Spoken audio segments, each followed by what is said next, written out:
Hi, Steffi here from The Makers, and I'm bringing to you a really short tutorial just to explain to you the difference between bats and tops.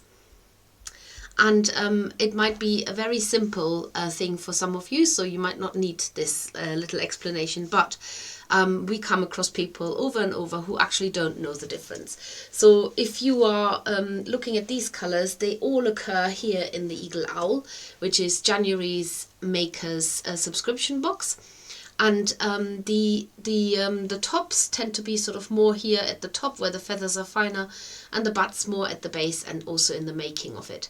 However, there are lots and lots of tops also in the making of the owl, because the body is a combination between tops and bats being wrapped around layers and layers. Wrapped around each on top of each other to build a really solid base. But let's start at the beginning. So you have here a top. This is an Australian merino. It is a very fine wool, and they are in long strands. So tops tend to be long strands. They are also known as roving. If you live in the US, that's often what people call them. They're long strands of wool, whereas bats, they look a little bit more like a I don't know, a blanket of wool. In fact, we buy them in big rolls, and they're quite wide, and they get sort of folded up like this, and then they get rolled up into a big ball of wool. If you imagine that about as big, so that you can hug it with your arms. And there are some distinct differences. So we prefer using bats for all of our 3D needle felting because of the nature of the fibre, which is already slightly crisscrossed. It's often quite a much coarser wool, and it also has that sort of like really lofty, soft quality. So there's a lot of air in there, which if you shape this into a ball shape like this, and you want to felt this down, it felts down super quick, and you've got a lot of scope to shape this as you're felting it down, because it's airy, and with every little step that you make into the wool, you push it closer together, hence the air gets pushed out. So I used to needle felt exclusively with tops. It takes an awful lot longer to felt them down, whereas wool bats are absolutely brilliant for 3D shaping. So always, I would say, always go with bats. All of our kits that make 3D shapes are coming with the wool bats. And I should also say that all of our wool is GOTS certified, so that stands for the Global Organic Textile Standards, and so we know that the wool comes from suppliers where the welfare of the animals is paramount. And if you have a dyed wool, like this one here is a dyed wool, it's actually a mountain sheep, but it's been dyed into this lovely brown caramel colour. We know that all of the dyes are Ecotex certified, and that means that there are no toxic chemicals in there. So let's have a look at the top, or the roving. This one is actually a natural, sorry, it's not a natural colour, this is also a dyed colour. And what you can see is when you split, so if you split a top, if you pull it really hard, nothing will happen. But with a top, because the fibres are super long and they're all aligned, so you're actually trying to make the fibres slither away from each other. So you hold onto it very gently, and then just tease it. And as you tease it, you can see the fibres are literally sliding away from each other, and that is the way to separate a top, rather than trying really hard to tear it. So it's a little bit counterintuitive. Don't pull hard like this, loosen your grip, and then the wool will want to just sort of slither away and slide away. Now with a bat, that's much easier, because you can see it's coming apart a lot easier. And you can pull it in all directions, and you get sort of a tuft of it off. Now if you are using tops and you need to do 3D felting, you will have to mess these up almost into a bat. But often the tops, as in this case an Australian merino, is an extremely fine wool, so the fibres are very slidey and slippery, and there's very little air in them. So if you imagine you roll this up into a ball, It's probably about the same weight what I've got here in bats next to me. It's a much smaller shape, and felting this you get sort of very distinct pock marks with stabbing the needle. So if you, any doubt, always go for bats if you're doing 3D shaping. They do come in a finer fiber, in finer fibers as well. But briefly speaking, these are the two differences between the top and the bat. Now you can get a slither.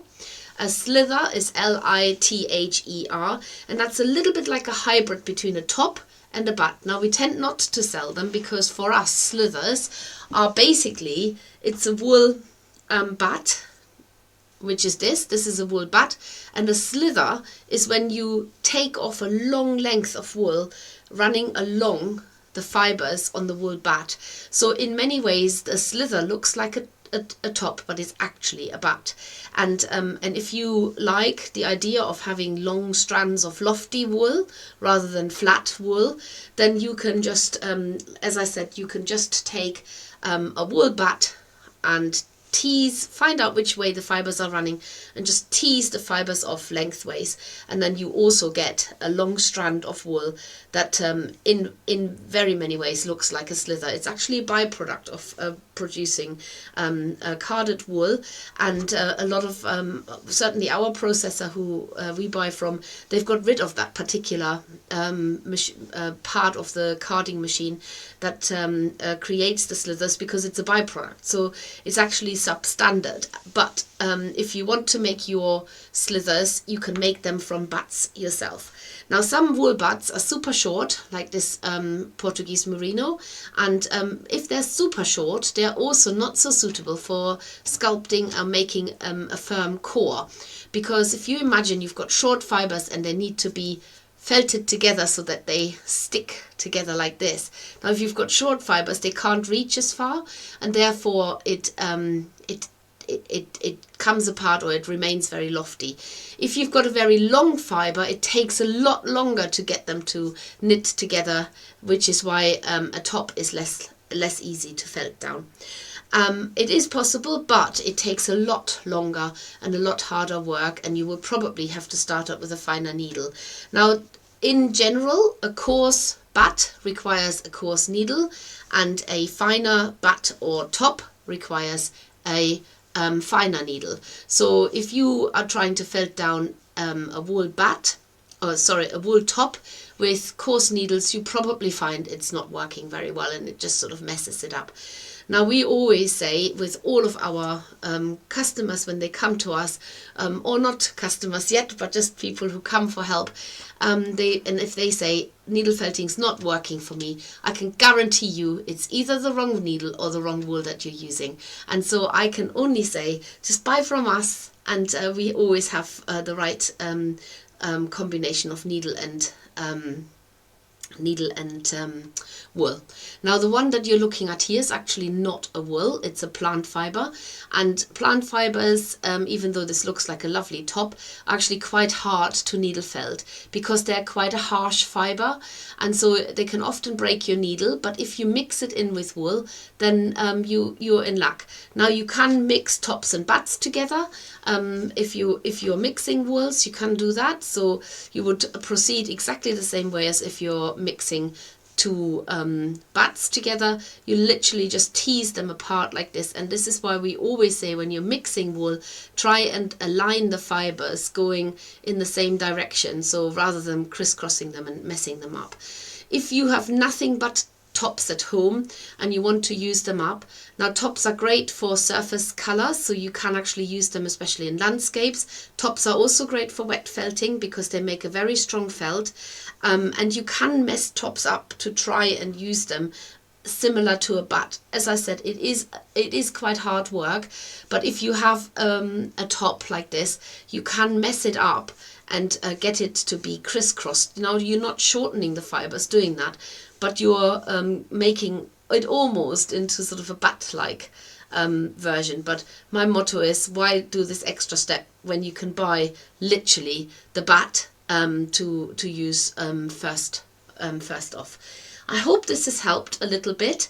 Some of the wools that we use, like this here, for example, is actually also an Australian merino. Remember I said this was an Australian merino, but this one has been turned into a bat. So the fibers are still quite long, but not as long as in this top. And I think it's just a different part of the fleece that they're using to turn into bats, so that they have these slightly shorter but still very soft fibers that they've put through the carding machines. Now, I will just say one thing is, so when we're talking about carded bats, that means that they have gone through big drum carder. So imagine you have like a carding surface like this. They're little wire spikes, and there's lots of drums, and they go sort of against each other, and they tease the wool nice out and pull the fibers in one direction and make it nice and lofty. Now a wool top, instead of it being carded, it's being combed. So you literally have to imagine a comb running through it and lining all the fibers up and getting them nice and parallel to each other. So that is another difference.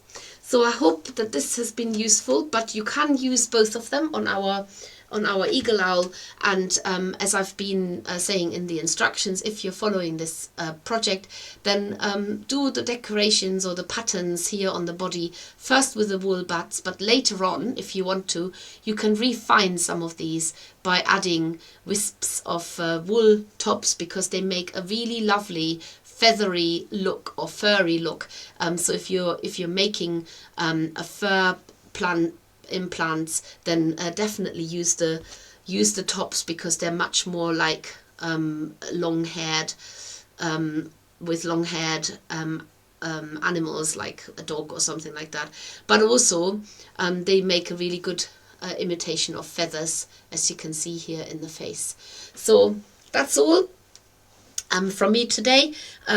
Let's get this lovely owl on the way, but in the meantime, hopefully these tips on bats and tops have helped you to understand the two different types. See you soon. Bye.